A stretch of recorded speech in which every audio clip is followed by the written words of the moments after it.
आता पुढची बातमी आहे। लाडकी बहीण योजनेतल्या कारभारावरती गंभीर आक्षेप नोंदवल्यानंतर आता कॅगच्या अहवालामध्ये राज्यातल्या वसतिगृहांबद्दल धक्कादायक माहिती समोर आली आहे। राज्यामध्ये 6 वसतिगृह अशी आढळली आहेत जिथे विद्यार्थ्यांची संख्या 0 होती, मात्र त्याच वसतिगृहांना करोडोंचा निधी मात्र देण्यात आलाय। बघूयात। मध्य प्रदेशातल्या हॉस्पिटल भ्रष्टाचारानंतर आता महाराष्ट्रात 6 बनावट वसतिगृहांचा पर्दाफाश झालाय। कॅगच्या अहवालात राज्यातल्या वसतिगृहांच्या कारभारावर ठपका ठेवला गेलाय। महाराष्ट्रात अशी 6 वसतिगृह आहेत जिथे एकही विद्यार्थी नाही, मात्र त्याच वसतिगृहांना सरकारनं 1,62,00,000 निधी दिलाय। यातली अनेक वसतिगृह धुळखात पडली आहेत, खोल्या राहण्यालायक देखील नाहीत, मात्र तरीही तिथे विद्यार्थी संख्या दाखवून करोडोंच्या निधीचं वाटप झालंय। जालना जिल्ह्यात 4, बुलढाणा आणि लातूर जिल्ह्यात प्रत्येकी 1 अशा 6 वसतिगृहांवर कॅगनं ताशेरे ओढलेत। कॅगच्या अहवालामध्ये जालना, बुलढाणा आणि लातूरच्या खाजगी वसतिगृह आणि शासकीय वसतिगृहांवर देखील ठपका ठेवण्यात आलेला आहे। या वसतिगृहांमध्ये मुलं नसताना अनुदान उचलल्याचा ठपका ठेवण्यात आलेला आहे। लातूरच्या नेहरू छात्रालय या वसतिगृहावर देखील कॅगने ठपका ठेवलेला आहे। वर्ष 2022 मध्ये या वसतिगृहामध्ये मुलं नसताना अनुदान जे आहे ते घेण्यात आलं, अशा प्रकारचा ठपका ठेवण्यात आलेला आहे। आपण या वसतिगृहाच्या समोर आहोत आणि ही वसतिगृहाची इमारत दाखवत आहोत। खरं तर ही वसतिगृह जे आहे ते खूप जुनं आहे। 1960ची या वसतिगृहाची किंवा या संस्थेची स्थापना आहे। गेल्याच महिन्यात मध्य प्रदेशात हॉस्पिटल घोटाळा उघडकीस आला। इंदोरमध्ये 2020 साली सरकारनं एक हॉस्पिटल उभं केलं, तिथे 87 लोकांचा स्टाफ नियुक्त केला। गेली 6 वर्षात त्या दवाखान्यातील कर्मचाऱ्यांचे पगारही निघाले, मात्र प्रत्यक्षात असं हॉस्पिटलच अस्तित्वात नसल्याचं 6 वर्षांनंतर उघडकीस आलं। मध्य प्रदेशात हॉस्पिटल कागदावर होतं तरी कर्मचाऱ्यांचे पगार निघत होते।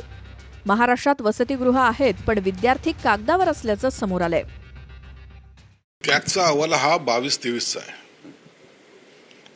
आणि त्यांनी तो काल परवा प्रसिद्ध केलेला आहे। त्याच्याबद्दलची संपूर्ण माहिती मी घेतलेली नाही, परंतु काही जरी 22-23 चा जरी असला तर ती खात्याची जबाबदारी म्हणून आमची येतेच।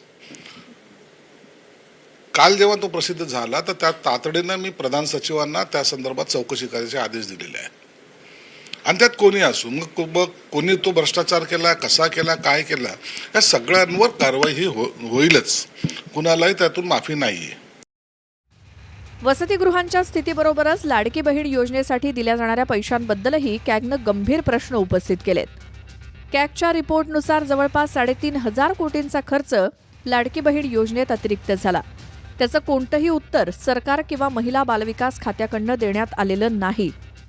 आपण बघतोय जालना शहरातील हेच ते महात्मा ज्योतिराव फुले विद्यार्थी वसतिगृह आहे। गेल्या 4 वर्षापासून जे आहे ते हे वसतिगृह बंद आहे। गेल्या अनेक वर्षापासून ही इमारत बंद आहे। समोर सुद्धा घाणीचं साम्राज्य आपल्याला पाहायला मिळतं। कागदोपत्री जे आहे ते या वसतिगृहात 18 विद्यार्थी आणि एक अधीक्षक दाखवण्यात आला होता आणि याच अधीक्षकाच्या पगारासाठी गेल्या 4 वर्षात 18 लाख रुपयाचं अनुदान सुद्धा या वसतिगृहासाठी देण्यात आले। कॅगच्या अहवालानुसार लाडकी बहीण योजनेतील एका ठराविक काळात 29,693 कोटी रुपये तरतूद झाले, मात्र खर्च 33,237 कोटी करण्यात आला। त्यावरून 3,541 कोटी रुपयांचा अतिरिक्त खर्च कुठे आणि का झाला असे प्रश्न उद्भवलेत। बद्दल महिला व बालविकास विभागानं कोणतेही ठोस स्पष्टीकरण दिलं नसल्याचंही कॅगच्या अहवालात नमूद आहे। Bureau report, TV9 Marathi.